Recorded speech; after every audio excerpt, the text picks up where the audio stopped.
नमस्कार मित्रांनो. जपानमध्ये एका राजाने एक आदेश काढला की जेवढे पण वृद्ध लोक आहेत त्यांना दूर अरण्यात जाऊन सोडण्यात यावं. तेव्हा एक तरुण मुलगा आपल्या आईसोबत राहत होता.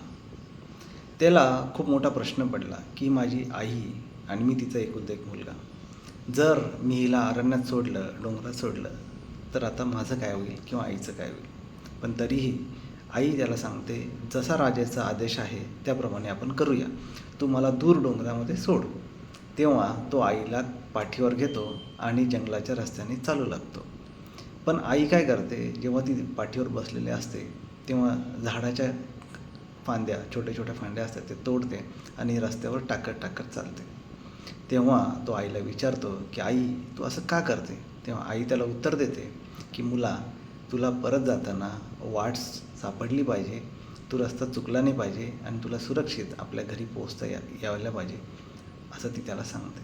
तेव्हा ह्या शेवटच्या क्षणी, दुःखाच्या क्षणी सुद्धा आई माझाच विचार करते आणि माझ्या सोयीचं काय असेल ह्याचा विचार करते, म्हणून त्याचं हृदय अतिशय भरून येतो, त्याच्या डोळ्यात पाणी येतं. काही दिवसांनी मुलगा परत आपल्या घरी येतो, आईला जंगलात सोडतो. नंतर काही दिवसांनी एक राजाचा आदेश येतो की मी तुम्हाला एक असं काम देणार आहे की ते जर काम तुम्ही नाही केलं तर तुम्हाला शिक्षा होईल.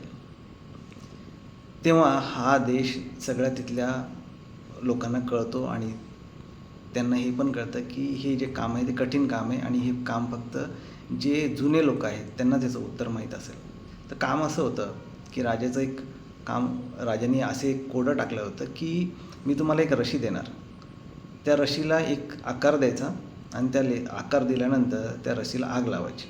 पण जेव्हा ती रशी पूर्णपणे जळून जाईल तरीही तिने तो आकार बदलला नाही पाहिजे. आता जेव्हा हा अशा प्रकारचं कोडं लोकांच्या समोर येतं तेव्हा ते त्या मुलाच्या आईलासुद्धा कळतं. त्या मुलाची आई त्या मुलाला उत्तर देते, सांगते की तू असं कर की एक मोठा दगड बघ, तो सपाट असला पाहिजे, त्या सपाट दगडावर त्या रशीला असं वेटोळं करून ठेव, गोल गोल करून मांड आणि त्याला आग लाव. जेव्हा त्याची राख होईल ना तरी ती त्याचा शेप बदलणार नाही किंवा आकार बदलणार नाही ती. तेव्हा तो मुलगा जाऊन तसंच करतो आणि त्या मुलाला जेव्हा बघितलं जातं की ह्यानी हे कसं का केलं, तर तो उत्तर देतो की हे मला माझ्या आईने सांगितलं. तेव्हा त्या राजाच्या लक्षात येतं की काही गोष्टींसाठी वृद्ध लोकांचा अनुभव ही सगळ्यात मोठी गोष्ट आहे, तो एक वारसा आहे, तो एक ठेवा आहे. आणि त्याला हे पण कळतं की वृद्ध लोक फक्त कामासाठी नाही तर त्यांचं प्रेम पण समाजाला मिळालं पाहिजे. त्यांचं प्रेम आणि त्यांची बुद्धिमत्ता, त्यांचं कर्तव्य, त्यांचा अनुभव हा समाजासाठी खूप उपयोगी आहे, हे त्यांच्या लक्षात येतं. आणि राजा त्या सर्व वृद्ध लोकांना, ज्यांनी त्यांनी जंगलामध्ये जाण्याचा आदेश दिला होता, त्यांना तो परत राज्यामध्ये बोलवतो आणि त्यांच्या सुखाची पण तो काळजी घेतो. धन्यवाद.